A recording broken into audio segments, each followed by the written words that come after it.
Hello, worshippers of the devil. I'm Yannick and you're not. We're back at the church. Yeah, super punk rock of me. But when the spot is good and the light is soft and the breeze smells like spring and rebellion, you don't ask questions, you just woo.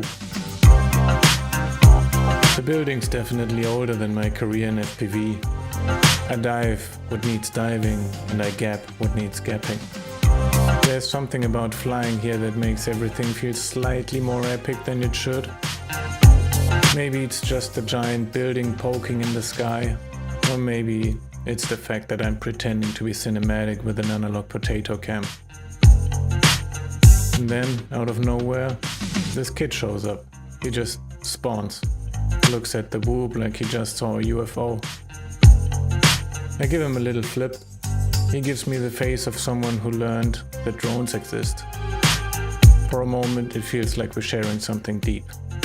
See you next time. Same static, different gospel. Goodbye.